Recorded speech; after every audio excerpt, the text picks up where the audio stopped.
Hello and welcome to All Things Cyber, video blog number 5, The Silent War, Offensive Hacking and Defensive Measures. And thanks for being here. I'm really excited today because we got two great speakers to discuss very much relevant and critical topics dealing with hacking and cybersecurity. The two speakers we have today are RJ Sudlow from DHG. RJ is an experienced cybersecurity professional who assists companies with preventing and mitigating the potential harms caused by hackers and data breaches. We also have Nate Spurrier. Nate is the head of CyberScout's incident response team, where the team provides incident response forensic services. Good morning, or good afternoon, gentlemen. How are you guys doing? Doing well. How are you? Doing well. Yeah, doing great. Yeah, doing great. Thanks very much. Happy to participate in today's session. Wonderful, wonderful. Well, I'm going to jump right into it, because we get a lot of good questions off the air, and we appreciate questions. Feel free to continue to send in your questions or call. The email is sspolick, P-O-L-L-O-C-K @nilesborton.com, or call me at 410-783-6392. RJ, one question I got was, what's going on in the cybersecurity world, and really, how does a hacker get into a system, and where does this start?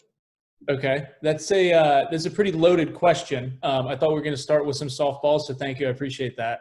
I think what we're typically seeing now, especially in the threat landscape with COVID-19 and a lot of the emails coming out from organizations trying to give them information to customers about what is happening and how organizations are dealing with it.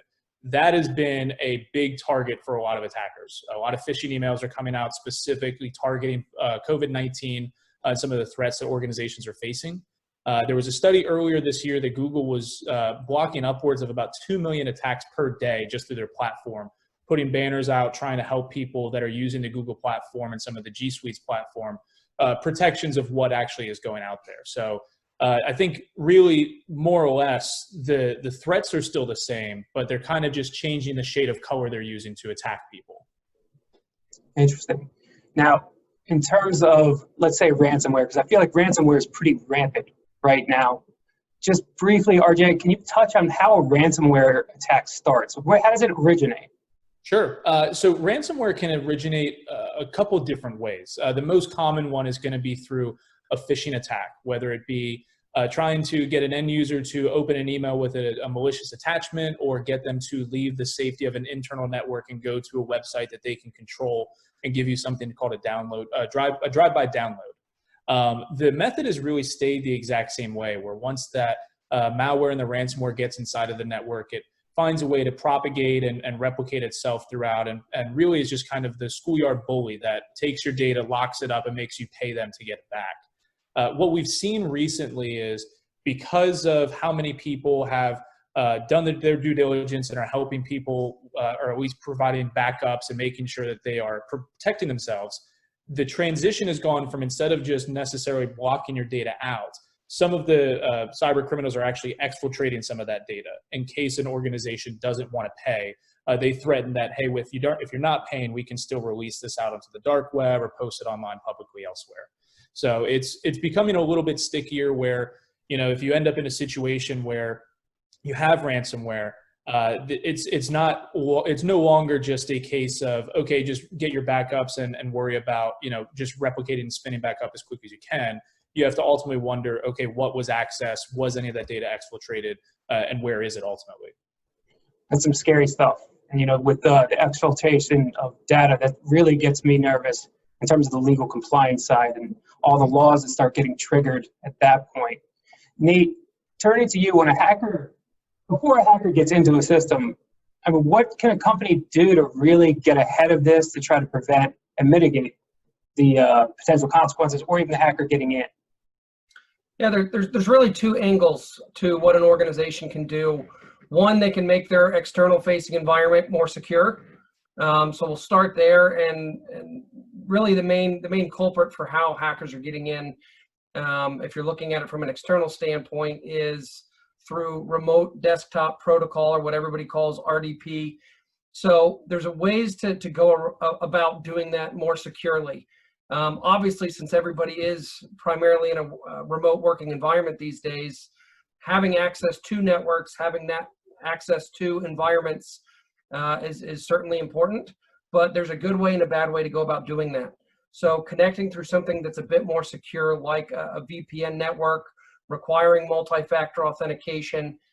Basically, if it is requiring your employees to enter in multiple pieces of data, then it's going to be harder for hackers to get through all of those different shields or those different access points. Hackers typically are going for the path of least resistance. So if you are requiring them to go through a lot of different obstacles to get into your environment, they're likely going to spend their time somewhere else. So then the other side of what you can do to try and prevent this stuff, or how can you mitigate this, is really the internal environment as well. So RJ pointed at phishing. You've also got social engineering, and really just poor decisions that can be mitigated by training your staff. Some of those decisions would be connecting to some of the open networks, whether it's at Starbucks or other coffee shops. Many of the hotel chains have wide open networks that anybody can get into. So there's a lot of stuff that you could provide your employees with so that they do make better decisions and reduce what that attack surface does look like. Outside of training your staff, your IT teams can restrict user access. So not only restrict who has access to what types of data within your organization, but you can also put restrictions on email accounts, on certain websites that individuals can go to, restricting them from being able to access their own personal Gmail accounts. All of these are going to help improve what that overall attack surface looks like. It's basically throwing up as many walls and obstacles as you can to make it as difficult as possible for a hacker. That's right. I mean, it oftentimes does look like just a giant fishing net that they throw out on the water.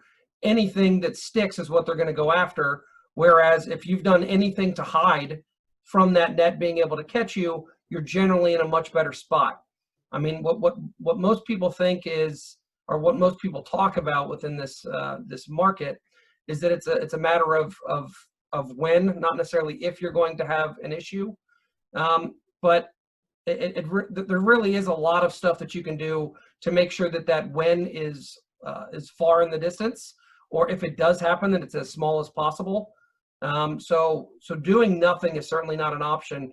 You can do some pretty easy, take some pretty easy steps that make you a drastically better, a better risk from experiencing some type of an attack from any kind of threat actor. Interesting. All right, so RJ, let's walk through a scenario.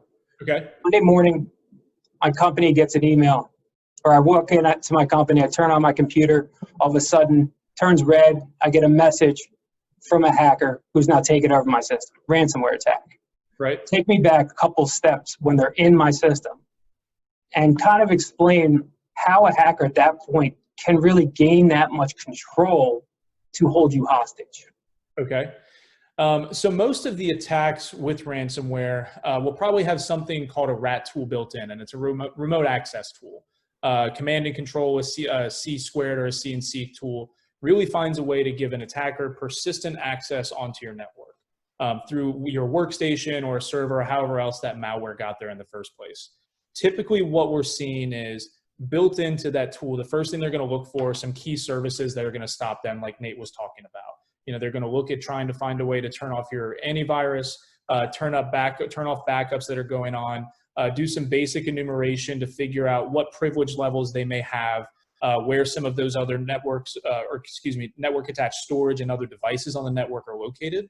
And then from there, kind of build that blueprint out of how does it need to propagate, where can they go, how do they replicate themselves, and take some time and some persistence to figure out where it is. A lot of them, like Nate was saying, is it's kind of a point and shoot. There's some ransomware that is ransomware as a service where they kind of will customize it for you and help you out. Some of it is just, if it gets in there, they just have it keyed up to do 1 or 2, 3 things, and that's it. And if it doesn't work, it doesn't work. But if it does gain a foothold and it is able to ultimately exploit something and gain advanced privileges, the first thing it's going to try and do is decrypt key files, common extensions, things that are going to keep you from being able to use your system. And then that's when you're going to see that big red screen that says, hold on, you've been hacked, you owe us some money. So now Nate turns to the other side for the defensive posture. How would a company respond when they've now learned that their systems are locked out and they get that message saying, pay us X amount in Bitcoin or we're not going to give you your systems back? Yeah, so there's two sides to it. I mean, the first is what can you do to make sure that you're as ready as possible. So from an IT standpoint, internal systems should be set up to where you can quickly identify any foreign IP addresses or anything that doesn't look like it should be there. And you can set that up to where you can remove that access very quickly. You should also restrict the threat actor's ability to escalate any privileges that they have once they are inside the network. So they're going to RJ's point, they're going to try to find someone else's laptop. They're going to try to find some other environment, steal someone's credentials that allow them to gain access to more data than whoever they got into first. And there's a number of solutions that you can combine with the proper IT configurations to make sure that you're in the best spot possible to respond quickly. But outside of just the general IT steps that you can take, the first thing that you need to do is, if you have insurance, you need to get in touch with your insurance provider or look at the steps that they have in place as quickly as possible. Some insurance companies limit the amount of insurance you have access to if you handle the incident outside of their approved protocols. So that's something that you definitely need to look at as quickly as possible. Your insurance provider might have attorneys that you're supposed to reach out to first. They might have a list of forensics providers that you have to use, to where if you use someone else and you don't have access to the same amount of coverage. So very similar to healthcare, where it's kind of like a in-network or out-of-network type of environment. But then some of the other steps that you need to go back to on your own side is organizations that try to fix the problem themselves once they see a problem pop up usually make things much worse. So if we're talking about ransomware, and you think about it from someone's perspective that doesn't necessarily understand IT as well as maybe they should or maybe they could. One of the first things that comes to my mind when I was younger is any problem that pops up on your computer, just go back to that system restore wizard, back to a time when you thought everything was working fine, and it just erases anything that was put on there since the time when your computer was working right. The biggest problem when it comes to ransomware is if you go back and restore your environment, you are likely erasing all of the trails and all of the tracks that a hacker might have left. You might not know who the hacker is anymore, how to get in touch with them. The malware might be gone, but your data is still locked up.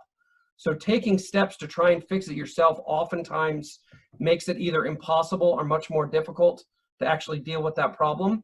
Whereas if you bring in some type of IT, either internally or externally, if they are able to make some kind of an image of the environment so that they are preserving evidence, that allows you to start taking steps to clean things up while not prohibiting outside forensics providers to come in and actually assist.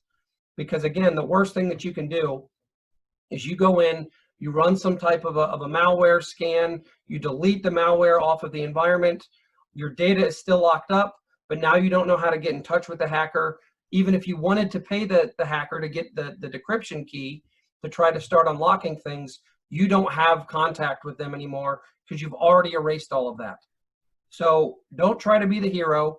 Reach out to your insurance provider, find out what the protocols are supposed to be, since you've probably purchased some type of insurance to address this, and it's going to put you in a much better place, at least from a starting point, on getting this addressed as quickly as possible. A lot of good stuff there. I feel like it's a very multi-layered process on all ends and a very team-centric approach to this. Last question I have kind of for both of you. First would be for RJ. After the ransomware has ended, what's the likelihood that the hackers remained in the system or left, I guess, some software there where there's more possibilities for malicious attacks? So it depends on the use case and, again, what strain of ransomware, what the attack vector is, really what the result of the triage and the digital forensics experts say if it's a team that comes in. It's always best to assume that they have left something. So you go through and you're doing your due diligence to double check, triple check, figure out exactly, doing a triage of what was the attack vector, what was patient 0, and rebuilding that step, right? We're trying to go back and, I guess, map a cave system, if you will, of where did they come in first, where did they go next, what did they try and access, what could they get to, what could they not? And from there, assume that everything that was touched was tainted. I think what may happen, and usually, again, we're kind of relying on the code of thieves, if you will, where if you've been hit once by ransomware, historically it was, you probably wouldn't be hit by that chain again. But again, there's no written law that says you can't, right? That you won't be hit 3-4 months from now. So it's always best to take it as an opportunity to learn and then harden your systems moving forward. Because again, like Nate was saying, it's just casting a wide net. That same attack that they're throwing out to your organization, they're doing against hundreds of other ones that are out there. So it's best to assume that they're still there, do your checks and due diligence to remove anything and any traces of it, and then from there move forward in a more secure fashion. And Nate, can you give the audience kind of 3 easy, quick, practical things that they could do after a ransomware attack has ended? Sure. So first off, when, again, assuming that there is insurance attached to this, you've probably brought in an attorney, you've probably brought in some type of a forensics provider. Oftentimes, an attorney will not want the forensics provider to provide a list of what you need to do going forward, because they don't want that to come back and be used against you if you decided not to do any of that. However, most providers are willing to create some type of a document that is more general in nature, that provides you with steps on, when we were in the environment doing the investigation, we saw all these vulnerabilities. You need to try and fix these as quickly as possible, because now that this is cleaned up, it's likely going to happen again if you do not address some of these security issues. The next component is looking at data backups. So providing yourself with the option, at least, to not pay the ransom. I mean, that doesn't necessarily always give you the option to not pay the ransom. Having the option to be able to rebuild your environment is going to make it to where you're not likely going to be down as long as you would have been otherwise. So having some type of a data backup. Last component is ongoing monitoring and ongoing testing to be done, because these attack vectors change, environments change, patches happen. So just because you're in good shape today doesn't mean that you're in the same good shape that you are next month.